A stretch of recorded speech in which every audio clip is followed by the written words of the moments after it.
India after the Maurya Empire. The Kushan kingdom came to an end under uncertain conditions sometime in the 3rd century CE. In the year 320, a new state was established in the central Ganges Valley by a local Raja named Chandragupta.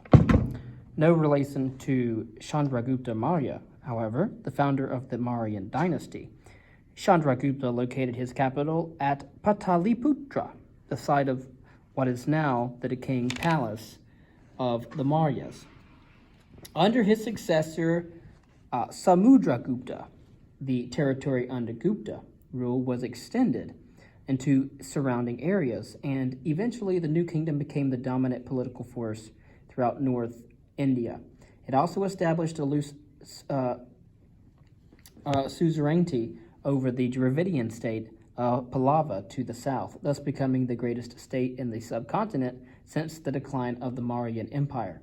Under a succession of powerful, efficient, and highly cultured monarchs, notably Samudragupta around 335 to 375 CE and Chandragupta II 375 to 415 CE, India enjoyed a new classical age of civilization. Again, we see the extent of the Gupta Empire, the only major state to arise in the Indian subcontinent during the first millennium CE. The arrow indicates the military campaign into the southern India led by King Samudragupta. And of course, we see that India, we have most of it covered below Kashmir and the Himalayan mountains. The southern extent reaches to the Narbada River. The Gupta dynasty. Historians of India have traditionally viewed the Gupta era as a time of prosperity and thriving commerce with China, Southeast Asia, and the Mediterranean.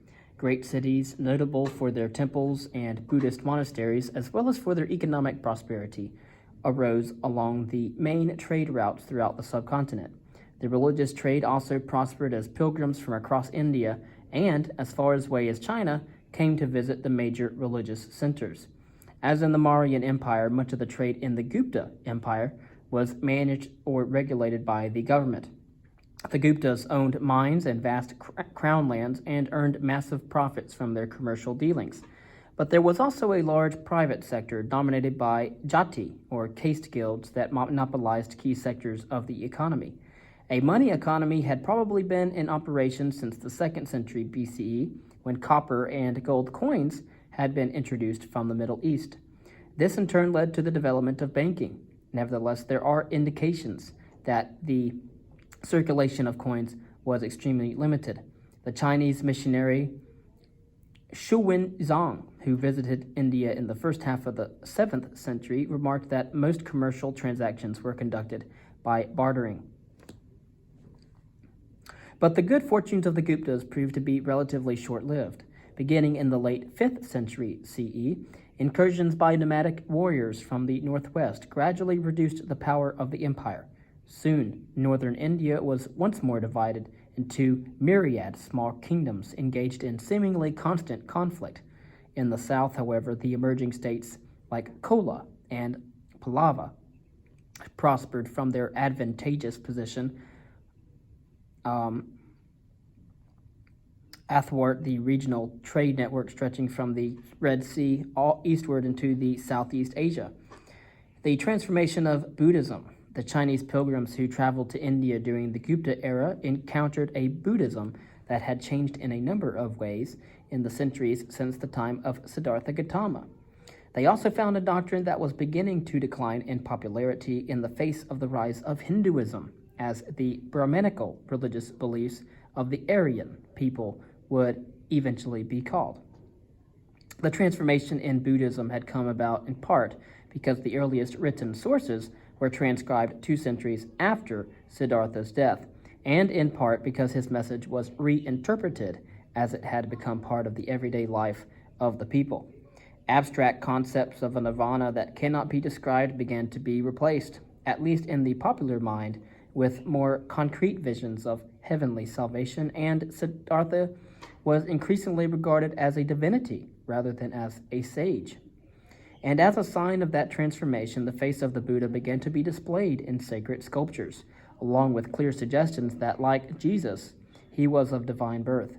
The Buddha's teachings that all four classes were equal gave way to the familiar Brahmanical conviction that some people, by reason of previous reincarnations, were closer to nirvana than that of others. Theravada. These developments led to a split in the movement. Purists emphasized what they insisted were the original teachings of the Buddha, describing themselves as the school of Theravada, or the teachings of the elders. Followers of Theravada considered Buddhism a way of life, not a salvationist creed. Theravada stressed the importance of strict adherence to personal behavior and the quest for understanding as a means of release from the wheel or burden of life. Mahayana. In the meantime, another interpretation of Buddhist doctrine was emerging in the Northwest. Here, Buddhist believers, perhaps hoping to compete with other salvationist faiths circulating in the region, began to promote the view that nirvana could be achieved through devotion and not just through painstaking attention to one's behavior. According to advocates of this school, eventually to be known as Mahayana, or Great Vehicle, Theravada teachings were too demanding or too strict for ordinary people to follow, and therefore favored the wealthy, who were more apt to have the time and resources to spend weeks or months away from their everyday occupations. Mahayana Buddhists referred to their rivals as Hinayana, or lesser vehicle, because in Theravada fewer would reach enlightenment. Mahayana thus attempted to provide hope for the masses in their efforts to reach nirvana, but to the followers of Theravada, it did so at the expense of an insistence on proper behavior. To advocates of the Mahayana school, salvation could also come from the intercession of a bodhisattva, or a bodhisattva, he who possesses the essence of Buddhahood. According to Mahayana beliefs, some individuals who had achieved bodhi and were thus eligible to enter the state of nirvana after death chose instead, because of their great compassion, to remain on earth in spirit form in order to help all human beings achieve release from the life cycle. Followers of Theravada, who believed the concept of bodhisattva applied only to Siddhartha Gautama himself, denounced such ideas as the teaching of demons. But to their proponents, such ideas extended the hope of salvation to the masses. Mahayana Buddhists revered the saintly individuals who, according to tradition, had become bodhisattvas at death and erected temples in their honor where the local population could pray and render offerings. The most famous bodhisattva was Avalokiteshvara, a mystic figure whose name in Sanskrit means Lord of Compassion. And perhaps because of the identification of Avalokiteshvara with the concept of mercy in China, he was gradually transformed into a female figure known as Guanyin. A final distinguishing characteristic of Mahayana Buddhism was its reinterpretation of Buddhism as a religion rather than as an actual Eastern philosophy.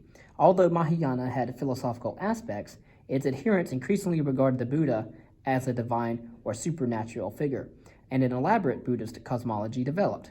Nirvana was not a form of extinction, but a true heaven with many rest stations along the way for the faithful. Under Kushan rule, again remember the Kushan kingdom and empire, Mahayana achieved considerable popularity in northern India and for a while even made inroads in such Theravada strongholds as the island of Sri Lanka. But in the end, neither Mahayana nor Theravada was able to retain its popularity in Indian society. By the 7th century, Theravada had declined rapidly on the subcontinent, although it retained its foothold in Sri Lanka and across the Bay of Bengal in Southeast Asia, where it remained an influential force even until modern times. And so we see between the year 600, so the dawn of the 7th century, and the year 1900, the dawn of the 20th century, three of the world's greatest religions, that of Buddhism, Hinduism, and Islam, continued to spread rapidly from their original sources to various parts of southern and eastern Asia. And so we can see Islam coming into India, Buddhism coming basically from India to Iran and Afghanistan. We see Buddhism and Hinduism both coming out, but we mostly see Islam in Arabia, Iran, Afghanistan, and going into Central Asia. We see Buddhism mainly in China, Korea, and Japan, as well as Tibet, and places like Java and Bali and in Indonesia. We also see Hinduism mostly in India. Mahayana prospered in the Northwest for centuries, but eventually it was supplanted by a revived Hinduism and later by a new arrival, that of Islam. But Mahayana too would find better fortunes abroad, as it was carried over the Silk Road or by the sea to China and then to Korea and Japan. In all three countries, Buddhism has coexisted with Confucian doctrine and indigenous beliefs to the present time.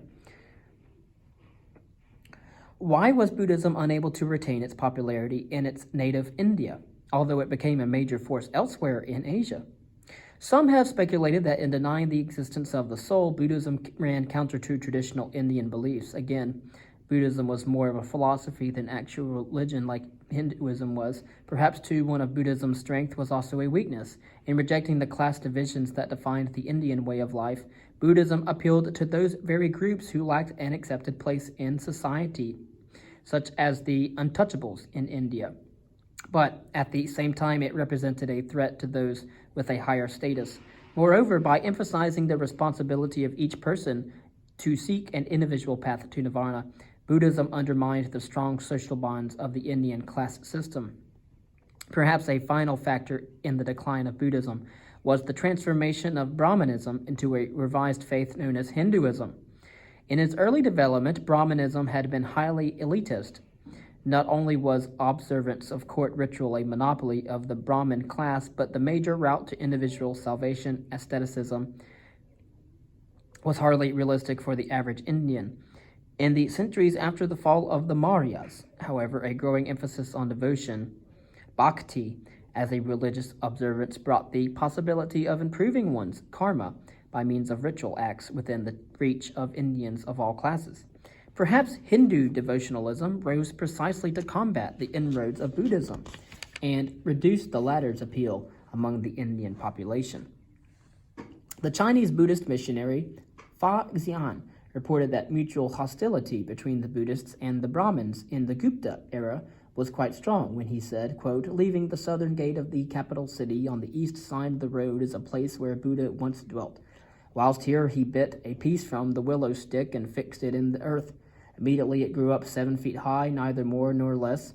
The unbelievers and Brahmins, filled with jealousy, cut it down and scattered the leaves far and wide, but yet it always sprang up again in the same place as before." End quote. For a while, Buddhism was probably able to stave off the Hindu challenge by its own salvationist creed of Mahayana, which also emphasized the role of devotion, but the days of Buddhism as a dominant faith in the subcontinent were numbered. By the 8th century, Hindu missionaries spread throughout southern India, where their presence was spearheaded by new temples dedicated to Shiva at Kanchi, the site of a famous Buddhist monastery, and at Mamallapuram. But when did the Indians become Hindus? When did Brahmanism, the faith originally brought to India by the Aryan peoples in the 2nd millennium BCE, evolve into Hinduism, the religion practiced by the majority of Indian people today? That question has aroused considerable interest among historians of India in recent years. Of course, the question does not have a single precise answer because the issue is partly a matter of definition, and the transition was undoubtedly a gradual process. Some observers point to the advent of Muslim rule in the northern parts of the subcontinent in the late 1st millennium CE. The rival of Islam, for example, when the indigenous people labeled Hindus by the new arrivals began to develop a greater sense of their distinct ethnic and cultural identity.